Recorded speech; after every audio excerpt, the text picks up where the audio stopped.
Virginia Hall limped through the snowy Pyrenees mountains, her wooden leg threatening to give her away with each step. Nazi soldiers were hunting her, and she knew that if caught, she faced certain death.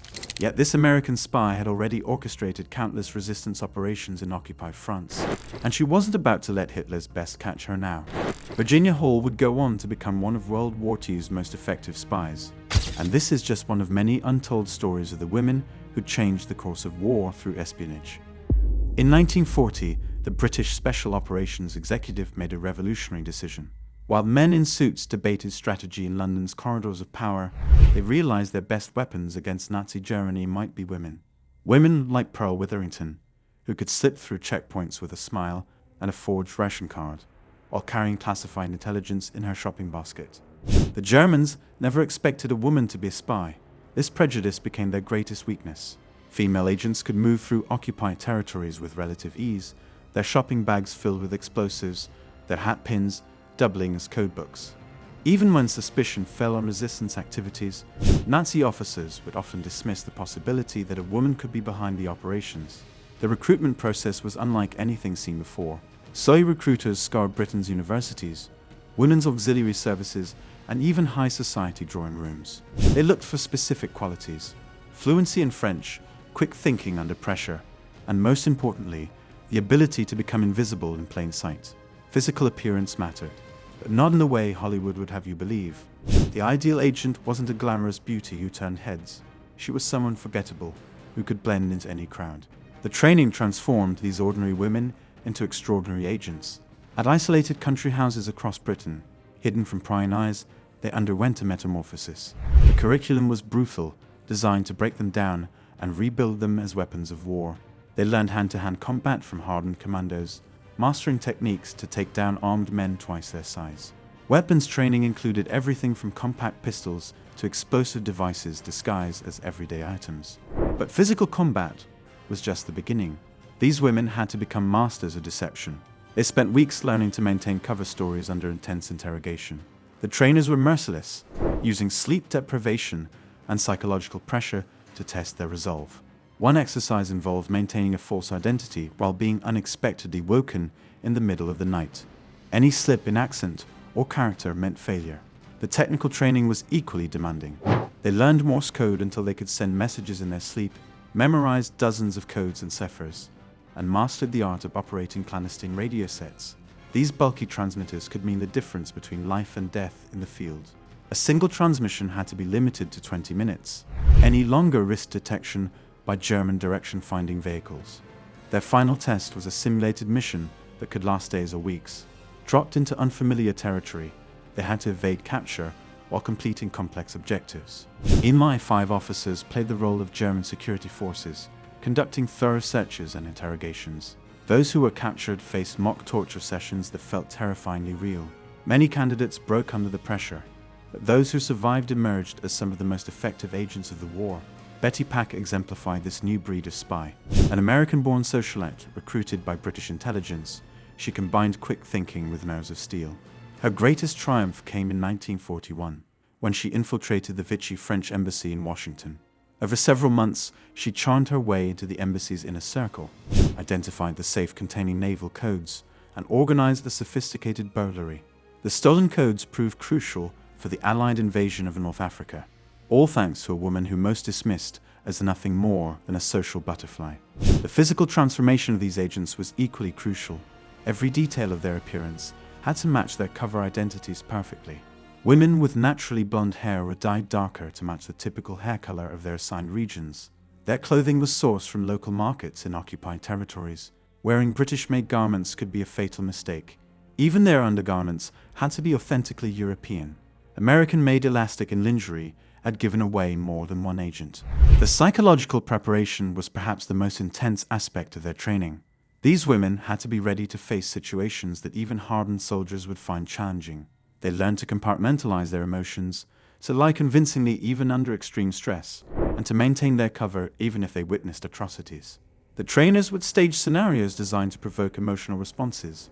Agents had to remain in character even when confronted with staged executions of resistance members. Languages weren't just about fluency, they were about survival. Agents learned regional dialects, local slang, and even the correct way to curse in French. They studied the minutiae of daily life in occupied territories, the price of bread, local gossip, popular songs. One slip in pronunciation or an outdated reference to the cost of eggs could expose them as foreign agents. The training created an unshakable bond between these women. They shared a secret life that even their families couldn't know about. Many of their loved ones would go to their graves never knowing the true nature of their war work.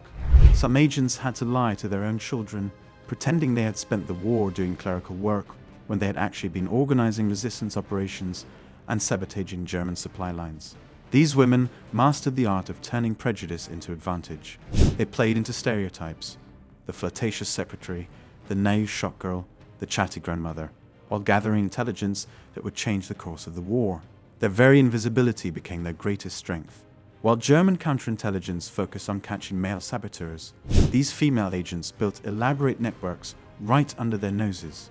The success of these early recruits led to an expansion of female spy operations across all Allied intelligence services. By 1943, women made up nearly a third of SOE agents in occupied France.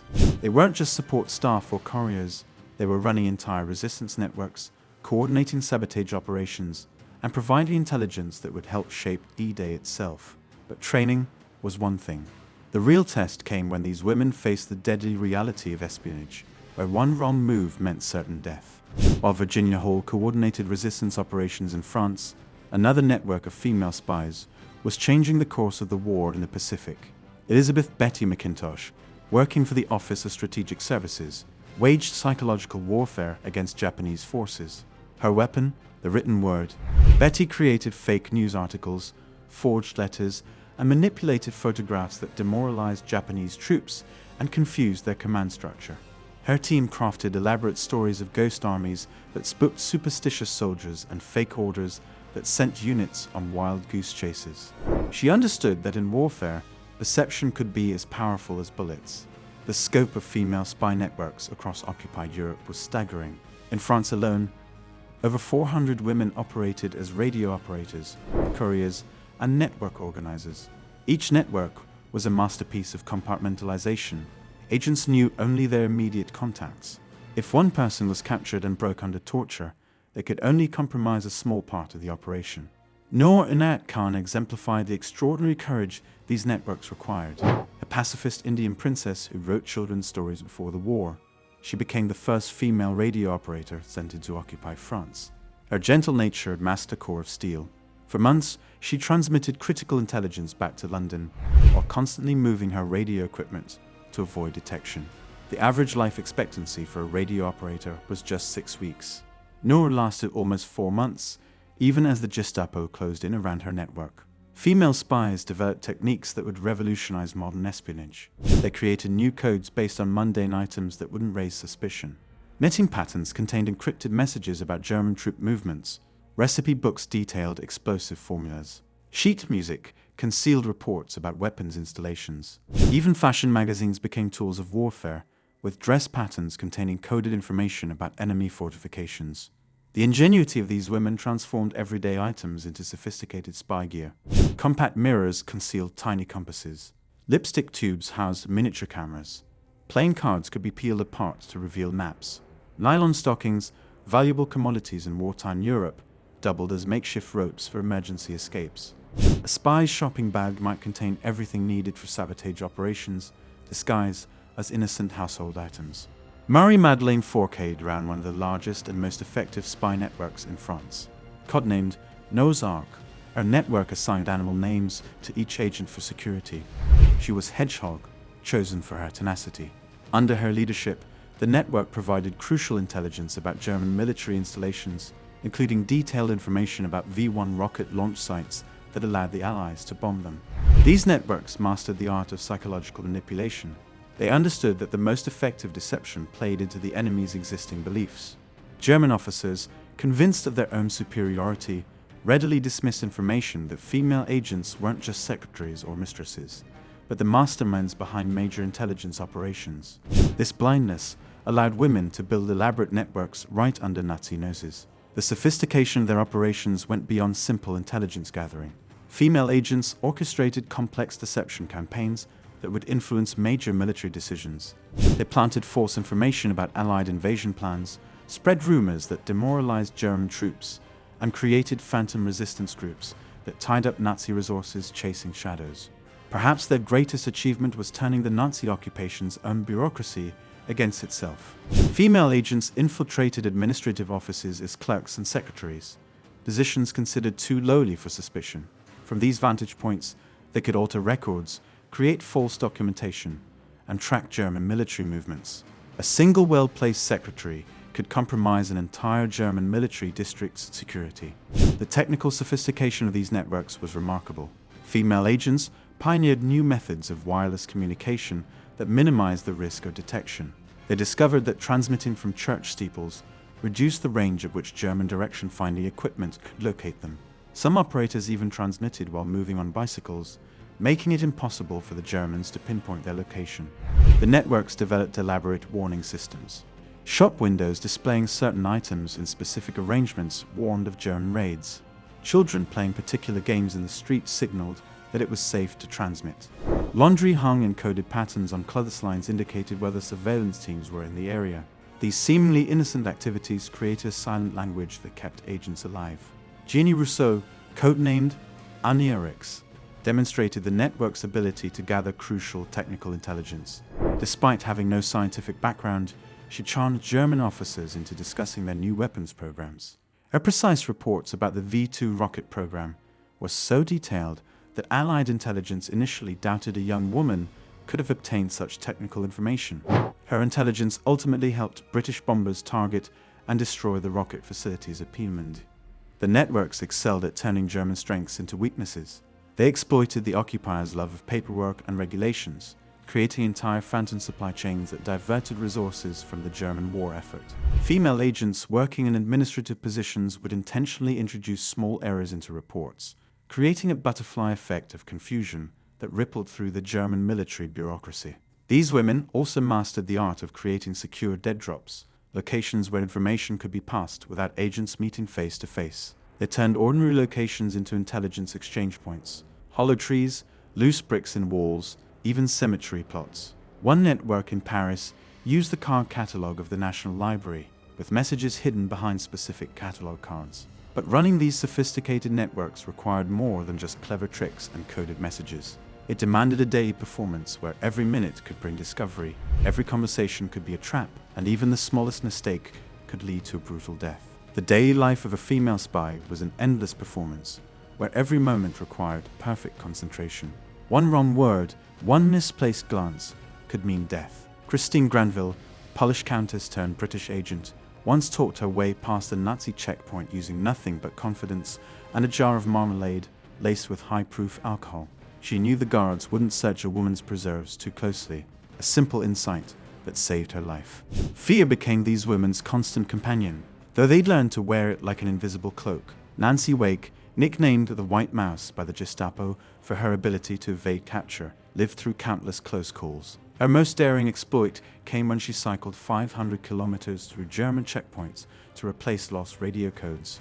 When stopped, she flirted with German officers while secret messages were sewn into her bicycle seat. Her legs ached, but she knew the entire resistance network depended on those codes. The psychological toll was immense. These women lived dual lives, maintaining cover identities so detailed they sometimes felt more real than their true selves. They kept mental maps of their lives, remembering which story they told to which person.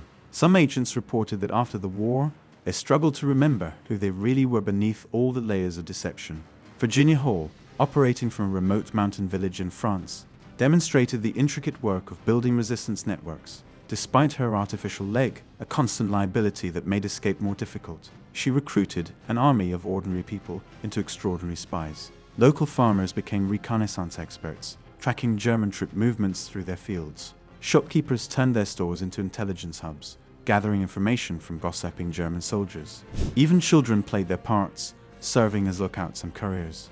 The daily routine of a spy required meticulous attention to detail. Women had to remember not just their cover stories, but how to behave according to their assumed social class. A pretend housewife needed to know the price of bread and local rationing rules. A fake factory. Religious holidays and local celebrations became particularly dangerous times. German security would be heightened checking papers more thoroughly. Yet these events also provided opportunities. Agents could move more freely in crowds, pass messages during church services, or use festival noise to cover the sound of radio transmissions. Even eating became a security operation. Agents had to remember local food customs, which restaurants Germans frequented, what dishes were available despite rationing, how locals would react to certain foods. One agent's cover was nearly blown when she forgot that real French housewives would never waste breadcrumbs, a habit her British upbringing hadn't prepared her for. The constant stress manifested in unusual ways. Many agents developed seemingly supernatural instincts, an inexplicable urge to change their route that would later prove to have saved them from capture, or a sudden feeling about a person that would turn out to be justified. These intuitions, honed by constant danger, became as valuable as their formal training. While these women fought their daily battles of deception and survival, their intelligence work was quietly changing the course of the war. But success in espionage often came at a terrible price, and some of their greatest victories would emerge from their darkest moments. Intelligence these women gathered directly shaped military operations, though their contributions would remain classified for decades. Pearl Witherington's network, codenamed Restiller, provided crucial information about German troop movements before D-Day. Her detailed reports about railway traffic, ammunition dumps, and Wehrmacht unit positions helped Allied commanders plan the Normandy invasion, potentially saving thousands of lives. But the price of discovery was brutal. Noor Inayat Khan's capture revealed the Nazis' particular cruelty toward female agents. After months of torture at Dachau concentration camp, she refused to break. Even as they beat her, she revealed nothing about her network. Her last word, Libette, became a symbol of resistance. The Gestapo's detailed reports of her interrogation, discovered after the war, showed their frustration at being unable to break this quiet dreaming girl. Odette Sanson's story illustrated both the horror of capture and the power of psychological warfare. The Gestapo tortured her for months, burning her back with a red-hot poker and pulling out all her toenails. Yet she turned the tables on her captors, convincing them she was related to Winston Churchill. She maintained this deception so convincingly that the prison commandant fell in love with her, ultimately helping to save her life. After the war, she would testify at his trial, saving him from execution. Some operations had direct, measurable impacts on battlefield outcomes. Virginia Hall's network, operating in central France, launched a guerrilla campaign that would prove invaluable during the D-Day invasion.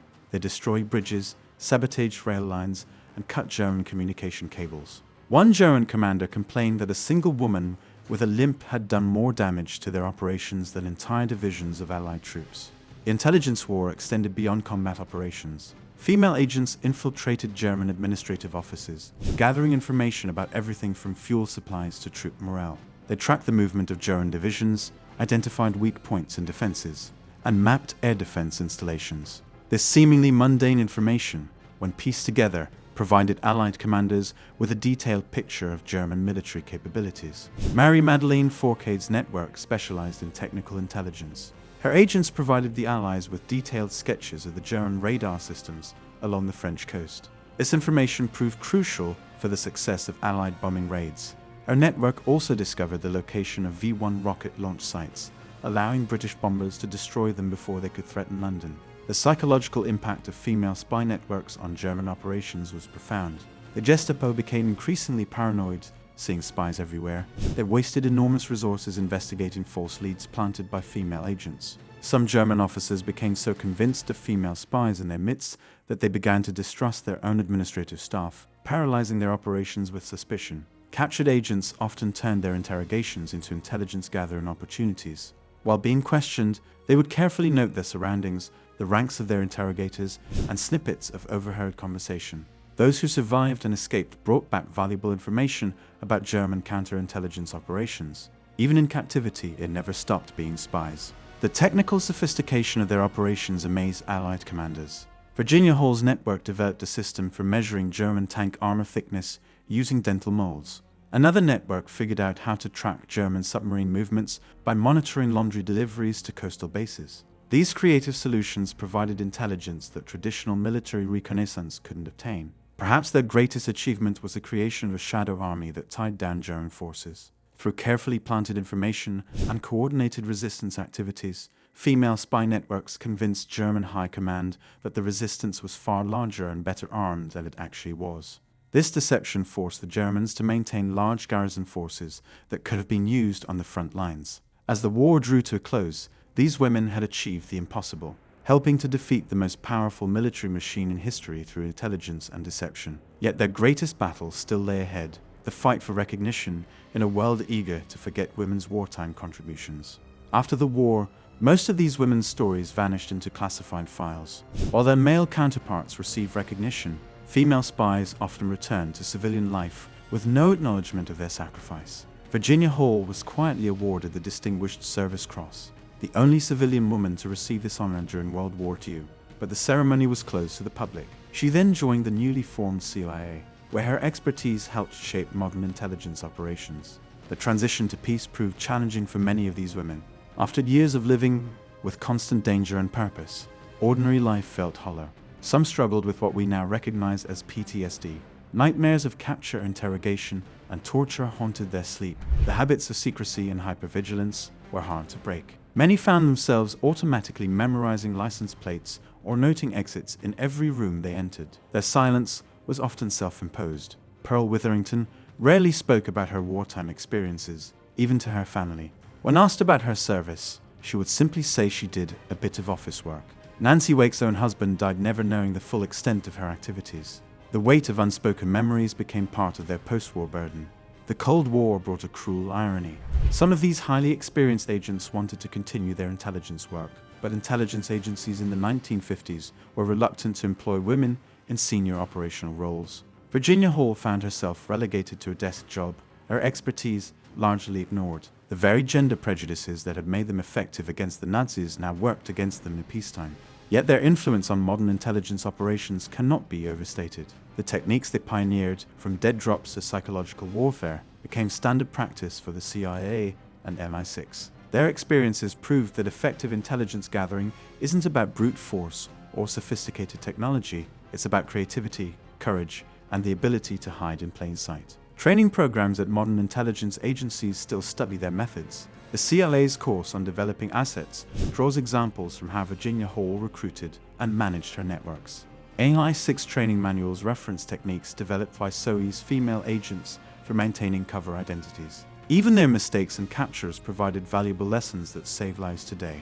The recognition, when it finally came, often arrived too late. France awarded the Croix de Guerre to many female agents, but some awards were posthumous. Britain was slower to acknowledge their contributions. It wasn't until the 1980s that many of their stories began to emerge from classified archives. Books and documentaries gradually revealed the extraordinary scope of their achievements. Today, memorials to these women are finally appearing.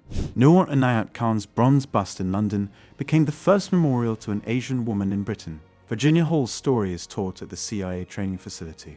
The French town of Valenquay maintains a memorial to all SOE agents, with women's names prominently displayed alongside their male colleagues. Modern female intelligence officers acknowledge their debt to these pioneers. They broke through barriers and proved that gender stereotypes could be turned into operational advantages. Their legacy lives on in every woman who has followed in their footsteps, serving in the shadows to protect their nations. Perhaps most importantly, their stories challenge our assumptions about heroism and resistance. These weren't super spies from fiction. They were ordinary women who chose to do extraordinary things. They were teachers, writers, socialites, and secretaries who proved that courage knows no gender, and that sometimes the most powerful agents of change are the ones we never see coming. The greatest tribute to their legacy might be that today's female intelligence officers don't have to hide their gender. They can serve openly, their abilities judged on merit rather than prejudice. The path from Virginia Hall's limping office clerk cover to modern female station chiefs was paved by countless untold sacrifices, each one a step toward equality in the shadow world of espionage. If you love military history like I do, subscribe for more content like this.